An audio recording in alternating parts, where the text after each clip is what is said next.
ये दो तस्वीरें देखकर आप समझ सकते हैं कि महामारी कोरोना को लेकर लोग कितने बेपरवाह हो गए हैं। एक तस्वीर साल 2020 की है, जब चीन के इस वायरस ने दस्तक दी थी और तब देशव्यापी लॉकडाउन चल रहा था। लॉकडाउन के बीच कोरोना का हर एक पेशेंट दिल दहला देता था। लोग घरों में कैद थे और जो लोग बाहर निकलते वो मास्क और सोशल डिस्टेंसिंग की पालना का पाठ याद करते आते थे। यहाँ तक कि तब कोरोना के प्रदेश में कुल आंकड़े महज 200 के करीब थे, लेकिन आज हर दिन 1000 के पार पॉजिटिव केस आ रहे हैं। लेकिन लापरवाही का आलम यह है कि लोग कैमरा देखें तो रुमाल निकालते हैं, नहीं तो मस्त होकर बाजारों की सैर करते हैं। वैसे आपका शुभ नाम क्या है? हाँ जी। आप बिना मास्क बैठे हो यहाँ पे? नहीं अभी वो किया था इसलिए आप एक तो ग्रुप में बैठे हो, फिर बिना मास्क बैठे हो, लगा दिया आपने। मुख धोया था जी इसलिए। कोरोना ग्रहण करने का शौक आ रहा है क्या आपको कि आ जाए कोरोना मेरे को भी? नहीं गलती हो गई गलती हो गई अभी वो किया था। ये भाई साहब आप कंडक्टर है? हाँ जी। तो आपके पास मास्क नहीं है? मास्क खो गया। कहाँ है आपका मास्क? ये रहा। तो आपको पता है कि लगातार केसेस बढ़ रहे हैं, उसके बाद आप मास्क लगा रहे हो। आप खुद एक सरकारी कर्मचारी होके आप लोगों को क्या सीख दोगे बस में? आगे ध्यान रखें भाई साहब, ये आने के लिए टिकट बनवानी पड़ती है, जल्दी ये उतारना पड़ता है। हाँ। कोरोना नहीं होता क्या बिना मास्क? पता है क्या आप? गाड़ी में अपने लगा लेते हैं, खुले में हटा लेते हैं, गाड़ी में अपने लगा लेते हैं।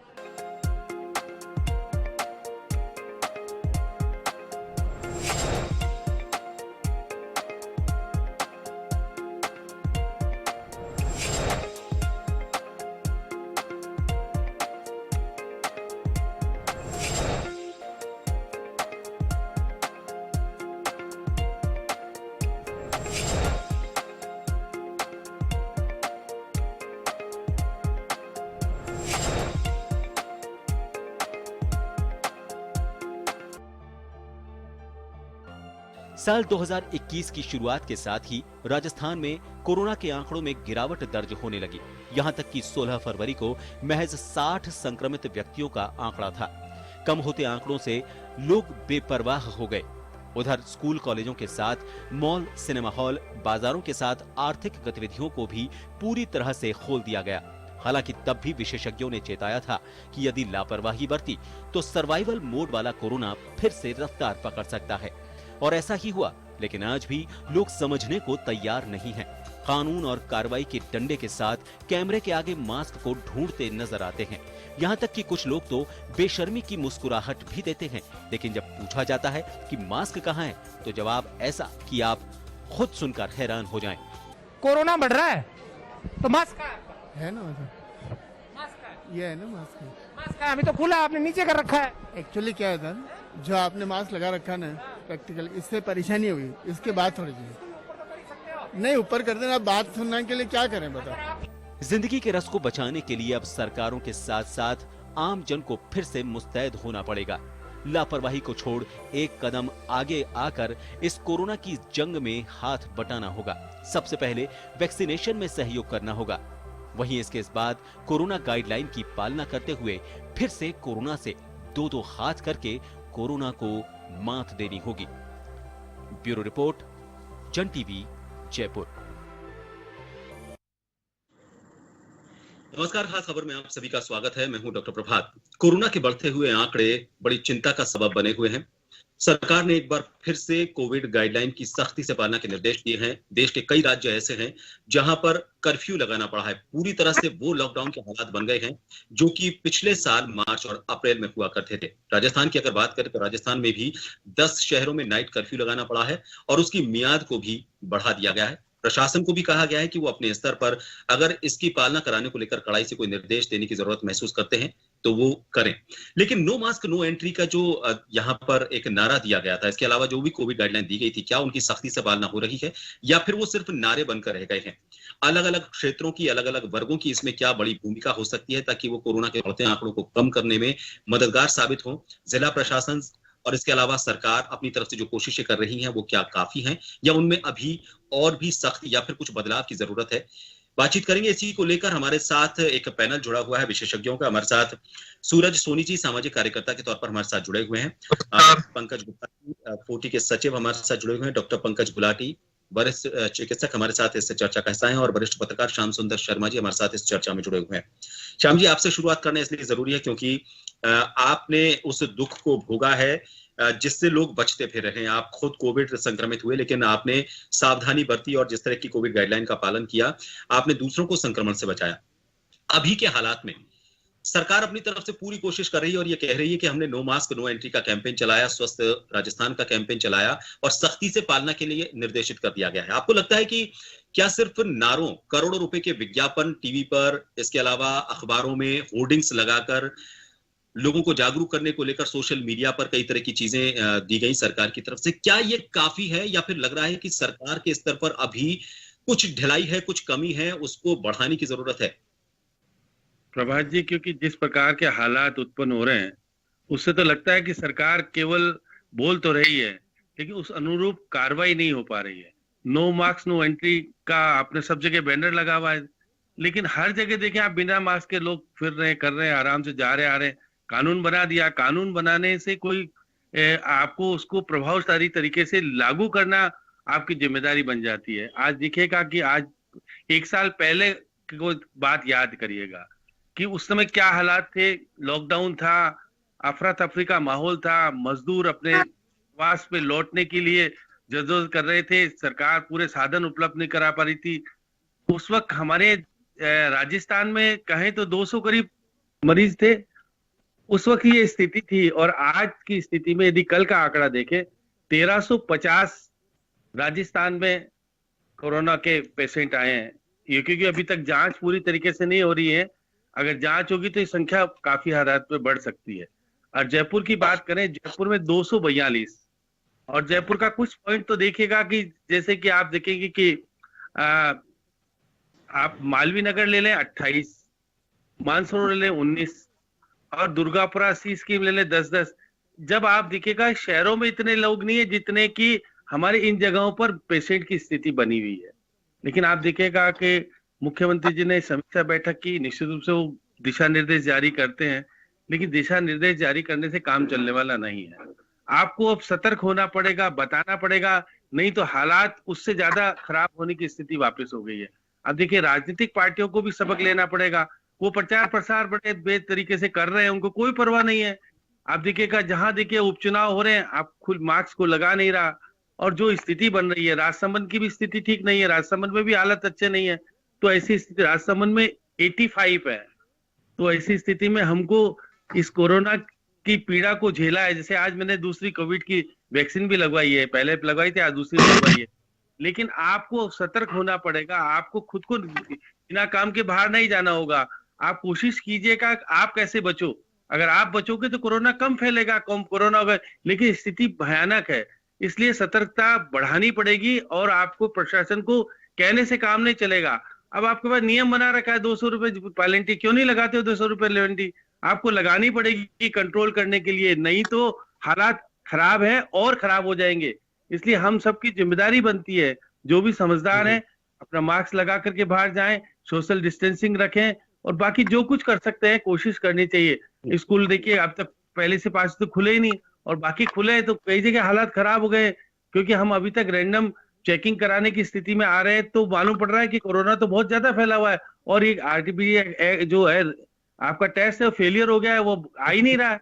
और बहुत सारी जगह पर फर्जी लोग अगर रिपोर्ट ले जा रहे हैं सरकारी डॉक्टरों से, जैसे भी बहुत अच्छे डॉक्टर भी है, बहुत ऐसे भी डॉक्टर है जो कि गलत रिपोर्ट दे रहे हैं अपने कमाई के लिए, उनको ऊपर चार्ज किया जाना चाहिए। सतर्कता बरती जानी चाहिए और कोशिश करनी चाहिए जो प्लेन से यात्रा कर रहे हैं उनकी एक जगह रैंडम चेकिंग करा ले कि जो रिपोर्ट लेके आए सही है या नहीं है। तो इसलिए हालात अच्छे नहीं है। इस हालात को सुधारने के लिए हम सबको भी सतर्क होना पड़ेगा और शासन को जिस प्रकार से कहने से काम नहीं चलने वाला। अब आपको कलेक्टर्स को फिर सक्रिय हो जाना चाहिए, एसडीओ को सक्रिय हो जाना चाहिए, बाकी पुलिस थाने के जो अधिकारी हैं उनको भी सड़क पर उतर के समझाना पड़ेगा नागरिकों को कि ये अगर रोका नहीं तो गंभीर परिणाम प्रदेश को भुगतने पड़ेंगे वापस।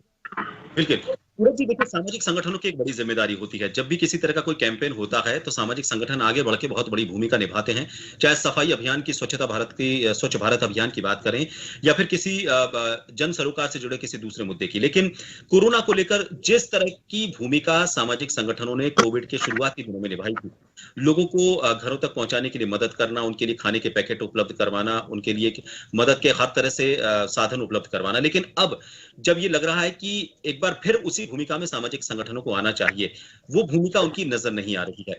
सामाजिक कार्यक्रम हो रहे हैं, सामाजिक संगठन उन कार्यक्रमों को कर रहे हैं, बाहर सिर्फ एक पोस्टर लगा हुआ मिलता है, no mask no entry, social distancing का ख्याल रखें, लेकिन वहां पर धड़ल्ले से जो धज्जियां उड़ाई जा रही हैं उस बैनर के नीचे बैठकर उड़ाई जा रही है। सामाजिक संगठनों की जिम्मेदारी क्यों कम हो गई है, और आपको क्या लगता है, खुद सामाजिक कार्यकर्ता है, इस भूमिका को वापस पहले के दौर में जिस तरह से हमने निभाया था उसी दौर में किस तरह से निभाया जाए, क्या कमियां हैं उनको दूर किया जाए, सामाजिक संगठन मिलकर अपनी भूमिका को कैसे मजबूत करें?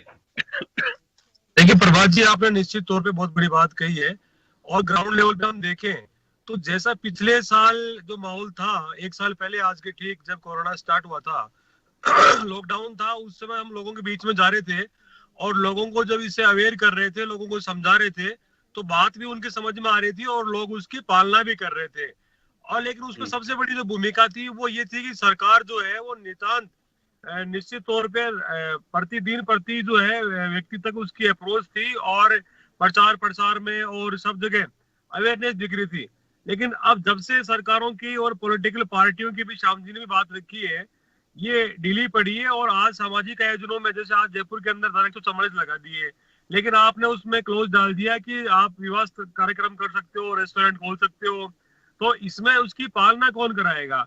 तो एग्जीक्यूट कराना वो महत्वपूर्ण है। आज हम लोगों को बता रहे हैं तो लोगों के अंदर डर नहीं रह गया है, और बहुत से लोग तो ऐसे हैं जो आगे से आकर के मजाक उड़ाते हैं, जो कोरोना के लिए अवेयर करते हैं, उनका भी मजाक उड़ाते हैं कि कुछ होना जाना नहीं है, लापरवाह हो रहे हैं लोग, बेपरवाह हो रहे हैं। और उससे बढ़कर के कहीं आज लोग समझते हैं पॉलिटिकल पार्टी अपनी रैलियां करती है जिनमें 8-10 हजार की भीड़ आती है, किसी के पास मास्क नहीं है, तो ये उसी तरह के साबित होगा जैसे सिगरेट की डिब्बी, उस पर लिखा होता है वैधानिक चेतावनी, सिगरेट पीना स्वास्थ्य के लिए हानिकारक, और पान वाला धड़ल्ले से बेच देता है। शराब की बोतल पे लिखा होता है शराब पीना जो है नुकसान है स्वास्थ्य के लिए, तो उसको कोई पढ़ता नहीं है। तो आज जो चेतावनी कोरोना की है वो उसी प्रकार से निर्मूल साबित हो रही है जैसे कि सिगरेट की डिब्बी पे लिखी हुई वैधानिक चेतावनी एक स्लोगन मात्र बन के रह जाती है, एक जुमला मात्र बन के रह जाती है।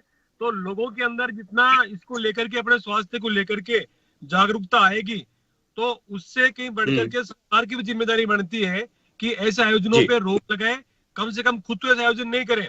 आज गवर्नमेंट के कार्यक्रम हो रहे हैं, आप देखिए धड़ल्ले से मंत्री जा रहे हैं विवाह स्थल के अंदर, जो वीआईपी बंद हो गए थे बीच में आना, फिर से पिछले 4-5 महीने से जब शादी विवाह का खुला है मामला, तो मंत्री जा रहे हैं, सेल्फी खिंचवा रहे हैं, फोटोग्राफी कर रहे हैं वहां जाकर के बीच में, भीड़ के बीच में, और उपचुनाव के अंदर जाकर के आप लोगों के बीच में भीड़ कर रहे हो।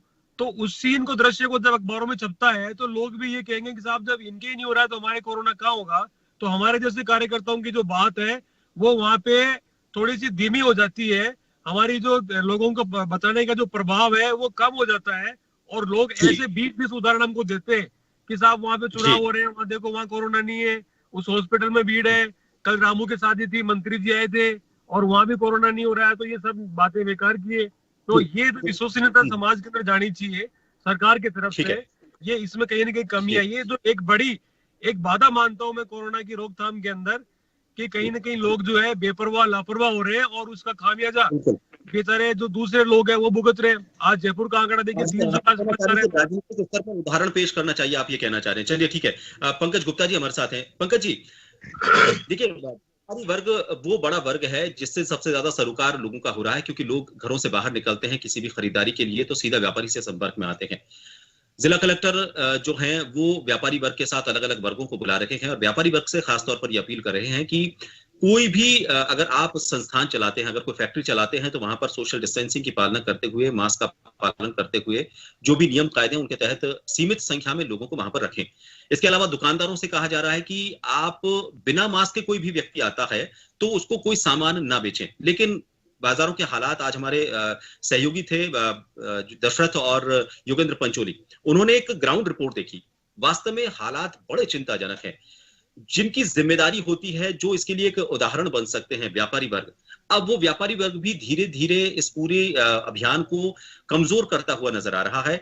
आपकी तरफ से संगठनात्मक स्तर पर क्यों ये कोशिश नहीं की जा रही, या फिर अगर की जा रही है तो क्या आपकी तरफ से मॉनिटरिंग में कोई कमी है? आपने सिर्फ निर्देश दे दिए व्यापारी वर्ग को, लेकिन उसके बाद आगे क्या उसकी पालना हो रही है, नहीं हो रही है? आपको नहीं लगता कि आपके स्तर पर भी आपने जो निर्देश दिए, अगर बाजार में व्यापारी उनकी पालना नहीं कर रहे हैं तो आपका संगठन उनको मजबूर करे, उन पर जुर्माने का कोई प्रावधान रखे, आप उनको संगठनात्मक स्तर पर दबाव उनका बना सकें? Prabhat ji, federation of Rajasthan trade and industries FORTI ने प्रारंभ से ही काफी सारी कैंपेन चलाई। ये पिछला साल जितना दुखद रहा व्यापार के लिए, जितना दुखद इस समाज के लिए रहा, वो हम भूल नहीं सकते। हमने बहुत सारे व्यापारी बंधु हमने खोए, तो वो चीज दोबारा नहीं दोहराई जाए तो हम बहुत स्ट्रिक्टली इस समय इस चीज पे लगे हुए हैं। हमने अभी कैंपेन चलाई थी कि जो अभी श्याम जी भाई साहब ने बताया, बिल्कुल सेम ऐसे ही कैंपेन व्यापारी वर्ग में हमने चलाई, और हम लोग बिल्कुल उसी उसमें हर दुकान के अंदर हमने एक्चुअल में पोल्ट्री के माध्यम से हमने कई सारे पोस्टर्स भी बांटे। हमने लगभग ये सुनिश्चित किया कि क्योंकि पोल्ट्री राजस्थान का सबसे बड़ा अपेक्स संगठन है, डायरेक्टली इनडायरेक्टली लाखों की संख्या में व्यापारी और छोटे छोटे व्यापार मंडल हमारे अनुसंधित संगठन हमारे साथ जुड़े हुए हैं।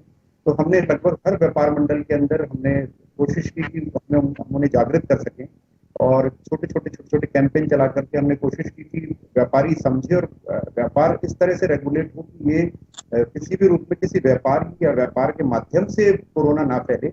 हमने छोटे पोस्टर बांटे, हमने छोटे कैंपेन चलाई। आज भी छोटा सा सवाल ऐड करूं, आपको नहीं लगता कि अब व्यापारी वर्ग को, व्यापार मंडलों को भी वो सख्ती का वक्त है? अगर व्यापारी उनकी बात नहीं मान रहे हैं या कैंपेनिंग का असर नहीं हो रहा है, वो खुद भी जाकर एक औचक निरीक्षण करें और देखें कि व्यापार मंडल से जुड़े कौन कौन व्यापारी हैं जो इसकी पालना नहीं कर रहे हैं, उनकी तरफ से भी कोई जुर्माने का प्रावधान हो। आपको नहीं लगता कि जब हम जनवरी के मुकाबले 3 गुना हम यहाँ पेशेंट आए हैं, तो अब व्यापारी वर्ग भी अपने स्तर पर सिर्फ सरकार जुर्माना करे, पुलिस जुर्माना करे, ये नाकाफी है? नहीं, एक्चुअल में देखिए, सैद्धांतिक रूप से ये बात बहुत सुंदर लगती है, बहुत अच्छी बात लगती है, लेकिन एक्चुअल में जो पेक्यूनियरी पावर जो है, जिसको मैं कहूंगा कि अगर दंडात्मक शक्ति जो है वो व्यापारी के हाथ में नहीं है। आम जनता को खुद अवेयर होकर के खुद सोचना पड़ेगा। अगर इस तरह की पेनल्टी या तो बहुत बड़ा बोझ पैदा हो जाएगा अगर इस तरह की पेनल्टीज या व्यापारी खुद करना शुरू कर दे कि भाई ठीक है, आप अगर हमारी दुकान पे आते हैं, और इस तरह से व्यापार मंडल भी अगर ये करना शुरू करे, क्योंकि अगर किसी व्यापारी के दुकान पर, क्योंकि इस चीज को एक्चुअल में जनता को खुद अवेयर होना होगा। हम लोग केवल कैंपेन चला सकते हैं, हम लोग समझाइश कर सकते हैं, हम लोग व्यापार के अंदर वो मानक या वो परिस्थितियां पैदा कर सकते हैं कि आम लोग खुद समझें और आम व्यापारी खुद समझे। लेकिन जो दंडात्मक शक्ति है वो अगर हम यूज करना शुरू करें तो सामान्य हालात में मान लिया आपकी बात को, सामान्य हालात में ये चीजें बिल्कुल सही है, सैद्धांतिक स्तर पर आपने कही बात, लेकिन अब सामान्य हालात नहीं है, हम असामान्य हालात में हैं। तो इसमें इन हालात में नहीं लगता आपको कि कोई, भाई आपकी कमेटी जब होती है, मंडल होते हैं, तो उसमें अपने स्तर पर कोई निर्णय अगर लिया गया है, अगर उसकी पालना नहीं की जाती है, मैं कोरोना से जोड़कर नहीं देखता हूँ, आपके रूटीन में जबकि कोई कमेटी कोई निर्णय लेती है, अगर उसमें कोई नियम नहीं माना जाता है, तो कोई तो दंडात्मक प्रावधान होगा। थोड़ा सा मोल्ड किया जा सकता है ना उनको, सामान्य हालात की बात कर रखा है, ऐसी बहुत सी चीजें कर रखी हैं, लेकिन बात वहीं जाकर के आती है कि आम, देखिए मैं एक व्यापारी हूँ और मैंने मेरा ऑफिस खोला और मैं मेरी दुकान खोल के बैठा हूँ, और आम जो जन है मैं उसको समझा ही सकता हूँ। मेरे यहाँ पे पोस्टर लगा हुआ है, मेरे यहाँ पे चीजें लगी हुई है, मैं डिनाई कर सकता हूँ सामान देने से, लेकिन कहीं ना कहीं आम जनता को खुद समझना पड़ेगा। लोग जो भय का माहौल पिछले साल था या जो वास्तविक स्थिति पिछले साल थी, उससे ज्यादा मैं मान के चलता हूँ कि अब इस टाइम पर पिछले साल जो केसेस थे, जैसे श्याम जी ने आंकड़े गिनाए, वो बिल्कुल सच हैं, बल्कि मैं मानूंगा कि और एड ऑन करूं तो आंकड़े ज्यादा भयावह हैं, क्योंकि पिछले साल तक जो रोगी या जो मरीज कोरोना के थे उससे 10 टाइम्स आज की तारीख में मरीज हैं। लेकिन आम जनता को खुद अवेयर होना होगा। अगर व्यापारी उसको सामान देने से मना करते तो ठीक है, ये तो कई जगह हो ही रहा है, हम कर भी रहे हैं कि व्यापार मंडल में एंट्री ना हो या लोग व्यापार, लेकिन इस चीज को कहीं ना कहीं आम जनता को जुड़ना पड़ेगा। आम जनता जब तक नहीं जुड़ेगी तब तक बहुत सारे पैरामीटर्स या मानक, इसको मैं कहूंगा कि इसको कोई मायना नहीं है। जी डॉक्टर साहब, अभी फिलहाल जिस तरह के आंकड़े सामने आ रहे हैं, जो भी आंकड़े सामने आ रहे हैं, ज्यादातर ये कहा जा रहा है कि वो असिम्प्टोमेटिक है। पहली बात तो असिम्प्टोमेटिक होना, दूसरी बात आंकड़ों का जो रेट है जनवरी के मुकाबले अगर हम कंपेयर करते हैं राजस्थान में भी, तो 3 गुना ज्यादा हो गए हैं। दूसरी बात ये, तीसरी बात ये कि बाजारों में बढ़ गई है। इन सबके बीच में आपको लग रहा है कितने भयानक हालात हमारे सामने हैं, हम किस स्टेज पर खड़े हैं, लोग कैसे इसकी गंभीरता को समझें और आने वाले वक्त में कितने गंभीर परिणाम इसके लोगों को झेलने पड़ सकते हैं, कितनी बड़ी गंभीर। सर, समझने की बात यह है कि आंकड़े तो लगातार बढ़ रहे हैं, हम लोग सब देख ही रहे हैं। ग्राफ भी अगर आप समझें तो वो स्टीप की तरफ जा रहा है, बढ़ने की तरफ जा रहा है। बात रही एसिम्प्टोमेटिक कैरियर की, वो पहले भी थे, अभी भी थे और आगे भी रहेंगे। फर्क पड़ता है कि किस स्पीड से ये ऊपर की तरफ जा सकता है, उसकी शायद हम कल्पना ही कर सकते हैं। अगर ये इसी स्पीड से फैलता रहा तो फिर से सारे जो हेल्थ सिस्टम के क्राइसिस हैं फिर से शायद हमें झेलने पड़ सकते हैं। तो कोशिश यही करनी चाहिए कि हम जिस हद तक कोशिश कर सकें इन्फेक्शन से बच सकते हैं, जितना उनसे बच सकें वो सबसे प्रभावी तरीके हैं। एक जो सेंस ऑफ आ गया है प्रोटेक्शन का, कि आज हम लोगों को पता लग गया है कि वैक्सीन आ गई है, या हमने आसपास में देख लिया है कि उसको कोविड हुआ था, वो घर पे ही ठीक हो गया है, तो ये हमें सेंस ऑफ सिक्योरिटी, तो ये जो सेंस ऑफ फॉल्स सिक्योरिटी है ये एक प्रॉब्लम वाली चीज है।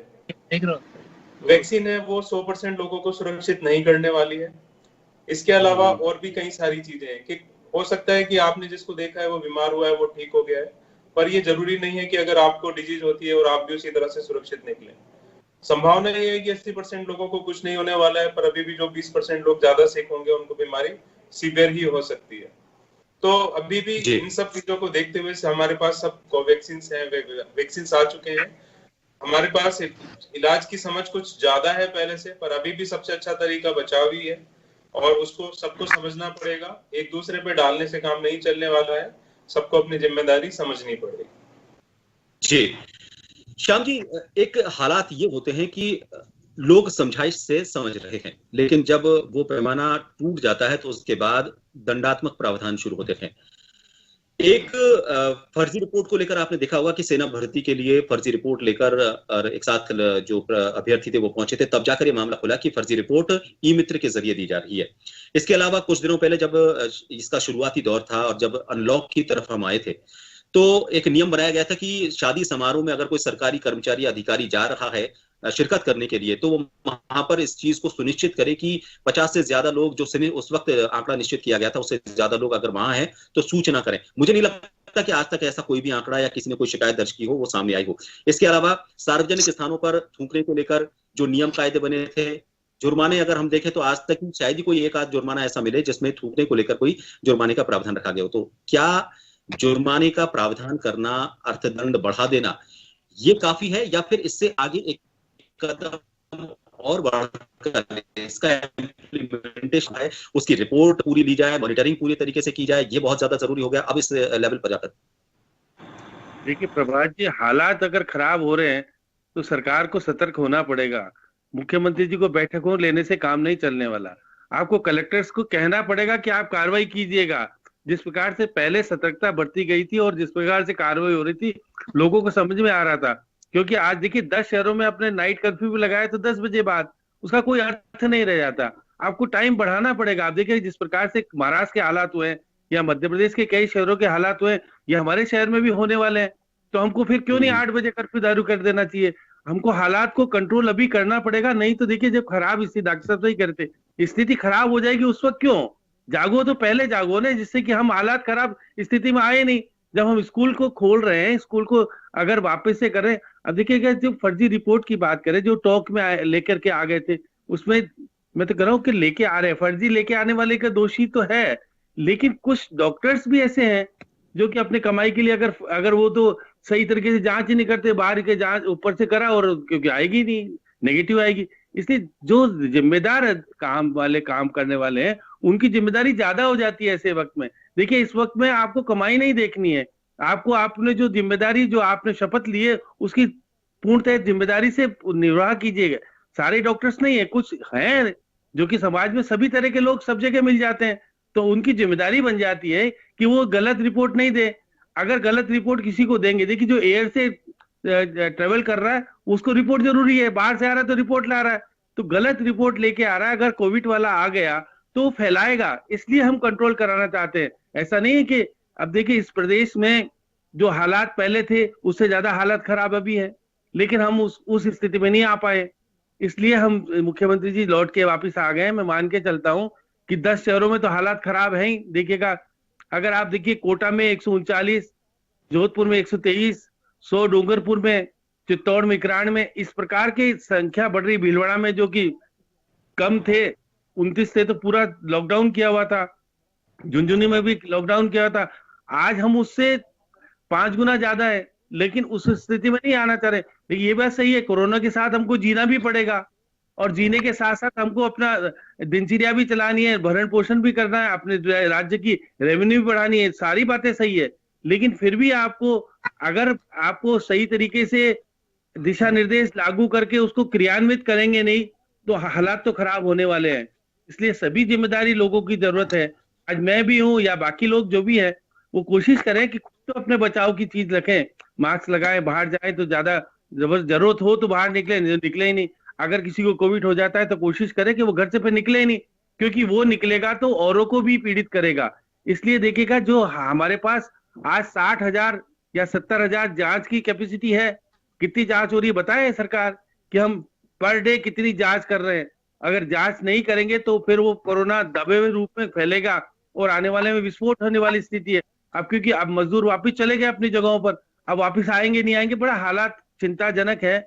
और देश के जो 1 साल काला भुगता है देश ने और प्रदेश ने भी, इसलिए दोबारा वो स्थिति नहीं बने, लोग इस पीड़ा से वापस नहीं आए, क्योंकि बहुत लोगों ने अपने प्रियों को खो दिया। अब देखिएगा, चला करके अगर कोई का कुछ नहीं होने वाला, जिसके हो जाता है और चला जाता है, उस परिवार की स्थिति क्या खराब होती है वो ही जानता है। इसलिए सही बात है, सबकी जिम्मेदारी है, कोशिश करें कि हम जो पहले मुख्यमंत्री जी जिस प्रकार से पुलिस को या बाकी लोगों को सतर्क किया था, अब सतर्क करने का समय आ गया है, और करें, कंट्रोल करें। अब आप कह रहे थे कि शादी ब्याह में जाने वाला कोई मंत्री जा रहा है, भीड़ चारों तरफ है, मास्क लगा नहीं रहा है, तो हालात को बहुत संभालने की जरूरत सभी जिम्मेदार अधिकारियों की, कर्मचारियों की, या सामाजिक संगठनों की, या बाकी जो लोग सतर्क हैं, कोशिश करें कंट्रोल करने की। नहीं तो हालात अच्छे नहीं है। मैं कह रहा हूँ फिर वापस से हालात अच्छे खराब नहीं हो, हम सब ठीक ठाक रहें। इसलिए जिम्मेदारी बन जाती है कि हम सब उसको बचाव की तरफ आगे आए। जी सूरज जी, जब भी कोई सामाजिक बुराई सामने आती है तो उस वक्त समाज ने इस तरह से खड़े होकर उस बुराई का मुकाबला किया कि उसको जड़ से खत्म कर दिया। धीरे धीरे हम सामाजिक कुरीतियों की अगर बात करें, मैं वो एग्जाम्पल के तौर पर इसलिए ले रहा हूं कि समाज की जो जिम्मेदारी थी उनमें सबसे ज्यादा निकलकर सामने आई थी। दहेज प्रथा को लेकर बात करें, मृत्यु भोज को लेकर बात करें, सती प्रथा को लेकर बात करें, ये सामाजिक बुराइयां थी जिनको लेकर समाज उठ खड़ा हुआ, एक समाज से दूसरे समाज ने सीख ली। लेकिन ये बीमारी ऐसी है जो एक अलग तरह के हालात को लेकर सामने आई है। क्यों सबक नहीं लिया जा रहा? या फिर मान लीजिए आप अगर समाज एक कार्यकर्ता के तौर पर सामाजिक संगठनों से कोई अपील करना चाहेंगे कि किस तरह से इस बीमारी से मुकाबले में, या फिर लोगों को जागरूक करने में, या फिर हम वैक्सीनेशन के लिए लोगों को वैक्सीनेशन सेंटर तक ले जाने में, लोगों को अगर किसी तरह के कोई लक्षण दिख रहे हैं प्रारंभिक तौर पर तो उनको सीधा ये बताया जाए कि वो जांच कराएं, घर पर खुद इलाज ना करें। कई जिम्मेदारियां ऐसी हो सकती हैं प्राथमिक स्तर पर, अगर सामाजिक संगठन निभाएं तो इसको फैलने से रोका जा सकता है। देखिए, निश्चित तौर पे वही बात है प्रभात जी कि आज समाज के स्तर पे तो चेतना आनी चाहिए, वो आएगी, लेकिन सबसे बड़ी बात वहीं पे आती है कि जब तक सरकार का, अब आपने बात की है सामाजिक बुराइयों की, चाहे सती प्रथा की रोकथाम की बात रही हो, चाहे वो जो है वो छुआछूत की जो प्रथा थी उसको रोकथाम की बात रही हो, सामाजिक संगठन तो अवेयरनेस फैला सकते हैं, लेकिन एक मजबूत कानून बना करके और उसमें दंड का प्रावधान रखना ये सरकार की जिम्मेदारी होती है। प्रावधान भी दोनों चीजें हैं, दोनों चीजें हैं। जी प्रभा जी, तो आज आप देखिए कि आज हम लोगों ने भी किया, बहुत सारे सामाजिक संगठन काम भी कर रहे हैं, अवेयर भी कर रहे थे लोगों को, लेकिन उसके बाद में जो सरकार की जिम्मेदारी है वो तो पूरी होनी चाहिए रे। आज जयपुर शहर के अंदर जो महानगर है, राजस्थान की राजधानी है, जहाँ 300 की संख्या में, 250 की संख्या में पेशेंट आ रहे हैं पॉजिटिव, वहां पर 2-2 हजार लोगों के विवाह कार्यक्रम हो रहे हैं। और क्या जयपुर की जो प्रशासन है उसकी नजर में नहीं है क्या? आज रैलियां हो रही है, आज बड़े बड़े आयोजन हो रहे हैं। आज राजस्थान के एक जिले में सीकर में एक बहुत बड़ी धार्मिक जो यात्रा थी उसको परमिशन दे दी आपने, वहां पे पूरा जो है अब आप माहौल बिगड़ा हुआ, वहां पे कर्फ्यू लगाना पड़ रहा है आपको। तो जब आपको पता है कि हालात इस तरीके से बिगड़े हुए हैं, अक्टूबर की से हालात वापस हम लौट गए हैं, जितनी संख्या अक्टूबर में थी आज मार्च के महीने के बाद में उतने ही पेशेंट आ रहे हैं निकल के रोजाना। तो ये गंभीरता सरकारों को दिखानी चाहिए। और दूसरी ओर मैं तो अपील करना चाहूंगा कि जिंदगी हमारी अनमोल है, एक एक आदमी की जीवन जो है वो उसके परिवार के लिए महत्वपूर्ण है। तो हमें किसी पे डिपेंड नहीं रहना चाहिए, खुद को बचना चाहिए। मैं आपके चैनल के माध्यम से फिर से लोगों से अपील कर रहा हूँ कि आज ये जो बीमारी है इसको फैलने से रोकने का एक ही रास्ता है कि हम सोशल डिस्टेंसिंग रखें, हम प्रॉपर जो गाइडलाइन है उसकी पालना करें, मास्क लगा करके जाए, और हमारे आसपास में कोई दिखाई देता है तो हमारा दायित्व है कि सबसे पहले उसको टोके, रोके, उसको समझाए, और जिंदगी की जो अनमोल महत्व है परिवार के लिए और समाज के लिए उसको बताया जाए।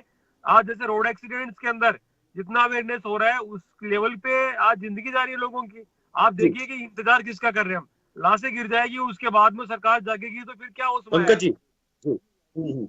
जी ठीक है। पंकज गुप्ता जी, आप मुख्यमंत्री से या फिर कलेक्टरों से जो भी मीटिंग हुई है सामाजिक संगठनों की है और उसके साथ व्यापारी वर्ग की भी मीटिंग हुई थी, आपको लगता है कि अभी भी एक बड़े स्तर पर इसको एक मुहिम बनाने की जरूरत महसूस हो रही है? वजह यह है अर्थव्यवस्था किसी भी देश की या किसी भी राज्य की या किसी भी सरकार की रीढ़ की हड्डी होती है, उसको चलाने के लिए अर्थव्यवस्था को साथ लेकर चलना पड़ता है और व्यापारी वर्ग सबसे बड़ा इसमें योगदान करता है।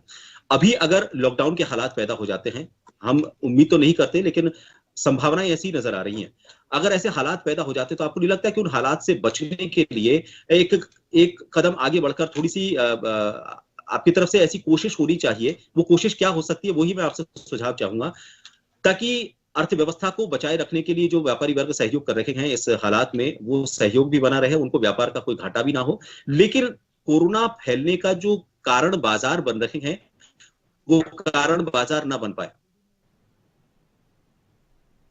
एक्चुअली प्रभात जी, मैं आपके चैनल के माध्यम से कुछ बातें कहना चाहूंगा। वास्तविक रूप से कोरोना फैलने का माध्यम बाजार नहीं है। कोरोना के लिए अवेयरनेस जो आम नागरिक को या किसी भी व्यक्ति को पिछले 1 साल में सबक लेकर के सीख लेने था, वो उसके बावजूद भी आम व्यक्ति या उन लोगों ने कुछ सीखा ही नहीं। मैं मान के चलूंगा कि 50% लोग आज भी उतने निर्भय हैं कि ना तो कुछ है ही नहीं। ये तो कहने की बात है, जबकि हमने आसपास इतने 70-80% लोगों ने कुछ नहीं सीखा। 1 साल का सबक था। अब आज केवल आम व्यापारी को या वो व्यापारी या व्यापार जगत जो पिछले 1 साल से या मैं कहूंगा पिछले 5 साल से कुछ इकोनॉमिक रिवॉल्यूशंस की वजह से और पिछले 1 साल से जिस मंदी से गुजर रहा है, और मैं कहूंगा कि बहुत से व्यापारी तो बर्बाद ही हो गए। आप होली के टाइम पे गुलाल पे बाध्यता लगा देते हो, आप दिवाली के टाइम पे ये बाध्यता, मैं किसी भी सरकार को नहीं कहूंगा, लेकिन आप ये मानिए कि व्यापारी का क्या कसूर है जो आप पिछले 6 महीने पहले आपको कुछ कहना चाहिए था कि भाई आप पटाखों पे हम बैन लगाएंगे और आप दिवाली के टाइम पे पटाखे ना मंगाए। वो व्यापारी तो पिछले 6 महीने से तैयारी करता है उस चीज की। आप नए साल पर बहुत सी चीजों पे बैन लगा देते हो, आप होली के टाइम पे बहुत सारी चीजों को बंद कर देते हो। व्यापारी का क्या कसूर है? वो बेचारा, मतलब व्यापारी को बार बार लगता है कि हाँ कुछ अब ठीक हो रहा है, मैं कुछ शुरू करता हूँ, फिर कुछ ठीक हो रहा है, मैं कुछ शुरू करता हूँ। केवल एक आम जरूरत की चीजों पर ही सारा व्यापारी थोड़ी टिका हुआ है, या पूरा व्यापार का पूरा इकोसिस्टम जो है, मैं कहूंगा कि पूरे व्यापार का इकोसिस्टम आपने डिस्टर्ब कर दिया। अब आज फिर अगर लॉकडाउन की बात होती है तो मैं मान के चलूंगा कि वो अब आम व्यापारी के पास या व्यापार के पास कुछ मतलब कहने को ही नहीं है इस चीज के ऊपर कि ये होना ही नहीं चाहिए। अब बात आती है कि हम क्या रिस्ट्रिक्शन मिनिमम कर सकते हैं, तो व्यापारी बेचारा जो पिछले 1 साल से जो सबक लेकर के बैठा है, तो व्यापारी ने तो सीख लिया। वो आज भी अपनी दुकान के बाहर एक लाइन बना के बैठा है, उसके दुकान के बाहर आज भी टोले बने हुए हैं, उसकी दुकान के बाहर आज भी रस्सियां बंधी हुई हैं, आज भी वो उसी सिस्टम से चल रहा है कि आप थोड़ी डिस्टेंस रखो सामान देने में। आज मेडिकल की दुकान भी आज वैसे ही चल रही हैं, आज परचूनी की दुकानें वैसे ही चल रही हैं, हर व्यापारी वैसे ही चल रहा है जो पिछले पहले 1 साल से चल रहा था। अब ये चीजें तो आम जन को सीखनी है, हमें खुद अवेयर होना है, हमें खुद समझना है कि हमें ये सब चीजों के स्प्रेड का कारण नहीं बनना है। तो आप केवल व्यापार जगत को इसके लिए नहीं दे सकते कि आप व्यापारी इस चीज को फैला रहे हैं। मैं मतलब माफी चाहूंगा, अलग अलग वर्गों से इसीलिए बात कर रहे हैं किसकी क्या भूमिका हो सकती है। जी, हम सबों से इसीलिए बात कर रहे हैं ताकि किसकी क्या भूमिका हो सकती है, सामूहिक तौर पर सब अपनी अपनी कोशिशें करें तो उनका परिणाम अच्छा निकल कर आए। डॉक्टर, अब समय कम है, आपसे अभी मैं बात इसलिए करना चाह रहा हूँ क्योंकि श्याम जी ने भी कहा कि जो टारगेटेड पहले दिया करते थे जांचों को लेकर, एक आंकड़ा दिया जाता था और उस आंकड़े के मुताबिक सारी जांचों को करना होता था। आपको नहीं लगता कि सरकार ने अभी सिर्फ गाइडलाइन की पालना करने को लेकर निर्देश दे देना, मीटिंग्स कर देना इसके अलावा बोर्ड लगाना, फीस लगाना ये किया। इसके बजाय अगर थोड़ा सा जांचों की संख्या और बढ़ा दी जाए, जो 60 से 70 हजार के आसपास जो हमारी जांचों की कैपेसिटी है, उस लिमिट तक अगर जो लोग अभी जांच के दायरे में नहीं आ पाए हैं, कम जांचों की वजह से जो लोग खुले में घूम रहे हैं, वो लोग टारगेटेड होंगे, उनका पता चलेगा और उसके बाद उनका जल्दी इलाज वो शुरू कर सकेंगे, एक स्प्रेडर नहीं बनेंगे वो। सर देखिए, ये समस्या हमारे पास पहले थी जब हमारे पास जांच की कैपेसिटी लिमिटेड थी। अभी आज के समय में जांच की कैपेसिटी एक लिमिटेशन हो ऐसा नहीं है। जो भी व्यक्ति हॉस्पिटल्स में आ रहे हैं, जिनको भी जांचों की आवश्यकता है, वो जांचें की जा सकती हैं।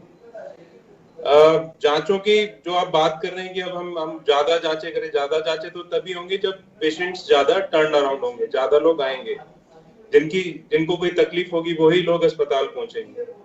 तो असिम्प्टोमेटिक लोगों की हम रैंडमली जांच करें, ये एक तार्किक तरीका नहीं है, एक सही तरीका नहीं है।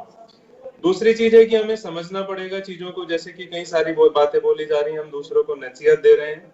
खुद को समझने की आवश्यकता है कि हमारा खुद का आचरण कैसा होना चाहिए। जहां तक जांच की बात है, रिपोर्ट्स की बात है, अगर कोई पॉजिटिव है तो भी संभावना है कि 60% चांसेस हैं कि उसकी जांच अगर सब कुछ सही तरीके से की जाए फिर भी वो नेगेटिव आ जाए। वो एक सेंसिटिविटी होती है किसी भी टेस्ट की, तो वो नेगेटिव आ सकती है। तो सब चीजों को टेस्ट के ऊपर छोड़ देना ठीक नहीं है। ये दूसरों को नसीहत देने की जगह सब खुद को समझना होगा, अपनी जिम्मेदारी को समझना होगा। चिकित्सक इलाज कर सकते हैं, व्यापारी वर्ग अपना कंट्रीब्यूशन दे सकता है लोगों को एजुकेट करने के लिए, लाइन अप करने के लिए। समझना पूरी सोसाइटी को ही पड़ेगा। नेताओं को, जो पॉलिटिशियंस हैं, उनको एक एग्जाम्पल सेट करना पड़ेगा किस तरह से वो गाइडलाइंस को फॉलो करते हैं। तो सबकी एक नैतिक जिम्मेदारी बनती है, एक सामूहिक जिम्मेदारी बनती है, जिसको लेकर ही आगे बढ़ा जा सकता है। एक दूसरे पे आरोप प्रत्यारोप करके मुझे नहीं लगता कि इस लड़ाई से जीता जा सकता है। बिल्कुल आपने सही कहा। सामाजिक स्तर पर अपने काम किए जाएं। अलग अलग जो वर्ग हैं, व्यापारी वर्ग की बात करें या फिर चिकित्सक वर्ग की बात करें या फिर किसी भी वर्ग की बात करें, उसके साथ राजनीतिक वर्ग की भी अगर हम बात करें, उन सबकी सामूहिक जिम्मेदारी बैठती है। सिर्फ नियम कायदे बना देना, दंडात्मक प्रक्रिया को और कड़ा कर देना, ये काफी नहीं है। अब साइकोलॉजिकल लेवल पर भी इस लड़ाई को लड़ना होगा। लोगों में इस डर को खत्म जो हो गया है उसको वापस पैदा करना होगा कि वायरस का वैक्सीन आ गया है, इसलिए अब किसी तरह का कोई खतरा नहीं है। इस डर को खत्म करते हुए लोगों तक ये मैसेज पहुंचाना होगा कि अभी खतरा टला नहीं है। आने वाले वक्त में अगर इस तरह के हालात बनते हैं, हो सकता है लॉकडाउन होगा। लॉकडाउन के किस तरह के नतीजे होते हैं वो हम सब देख चुके हैं। आप सभी मेहमानों का बहुत शुक्रिया हमसे इस चर्चा में जुड़ने के लिए। आज खबर में इतना ही, इजाजत, नमस्कार।